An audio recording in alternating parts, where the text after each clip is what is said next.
के लिए आगे बढ़ेंगे और बाजार की करेंगे तो बाजार में आज लगातार दूसरे दिन शानदार तेजी देखने को मिली। निफ्टी 394 अंक चढ़कर 23,306 पर और सेंसेक्स 1205 अंक चढ़कर 75,273 पर बंद हुआ। बैंक निफ्टी 1102 अंक चढ़कर 53,708 पर बंद हुआ।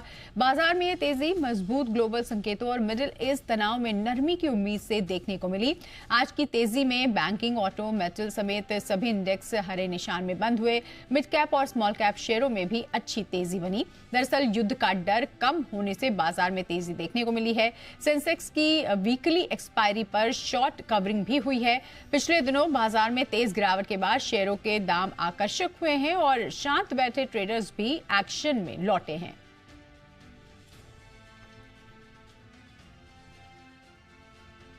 और जी बिजनेस के मैनेजिंग एडिटर अनिल सिंघवी से जानिए आज के बाजार का हाल।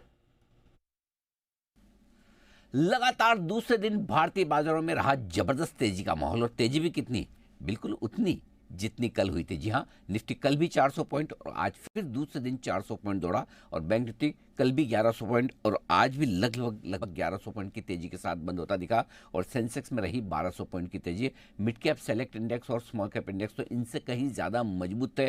2.5 से 3% तक की तेजी के साथ ये दोनों ही इंडेक्स मजबूती के साथ बंद होते दिखे। लगातार दूसरे दिन तगड़ा उछाल। निफ्टी का मूवमेंट बड़ा इंटरेस्टिंग था।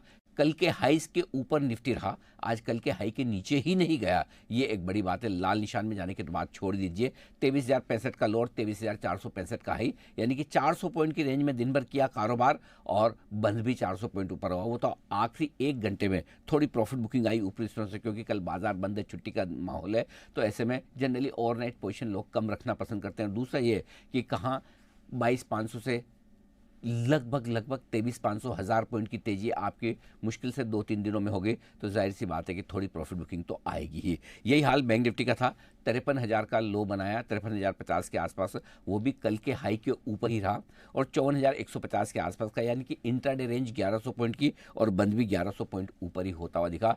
बेहद दमदार और शानदार खरीदारी। जो युद्ध की वजह से पिटे हुए स्टॉक्स थे वही आगे बढ़ते दिखे। रेट सेंसिटिव शेयरों में तगड़ी तेजी रही, चाहे वो बैंक्स हो, जिसमें स्पेशली सरकारी बैंक और प्राइवेट बैंक्स भी कुछ हद तक, एनबीएफसीज बड़ी तेजी में रही। ऑटो और रियल एस्टेट शेयरों में भी रिकवरी लौटती हुई दिखी है। लगभग सारे इंडेक्स आज बाजार में हरे निशान में बंद होते दिखे। चौतरफा खरीदारी ऐसी ब्रॉडर मार्केट में कि पूछे मत, यानी कि आज के ट्रेडिंग सेशन से किसी की कोई कंप्लेन नहीं। मंथली एक्सपायरी का दिन था सेंसेक्स का, उस लिहाज से भी काफ़ी कुछ एक्शन बनता हुआ दिखा। सो ओवरऑल कह सकते हैं कल की छुट्टी होने की वजह से थोड़ी सी आखिरी 1-1.5 घंटे में, क्योंकि लोग 2 दिन के लिए ओवरनाइट पोजीशन ज़्यादा रखना नहीं चाहते इस तरह के माहौल में कि पता नहीं जब परसों शुक्रवार को बाजार में लौटे तो किस तरह की खबरें आ जाए, क्या कुछ डेवलपमेंट हो। लेकिन एक बात साफ है, युद्ध का डर कम होना, अमेरिका की तरफ से साफ संकेत आना कि युद्ध के मामले में वो पीछे हटता हुआ दिख रहा है। इसके अलावा कच्चा तेल का स्टेबल होना $90 के आसपास, ये सारे वो संकेत थे जिसने आज बाजार में शॉर्ट कवरिंग और फ्रेश खरीदारी का जोश भरा।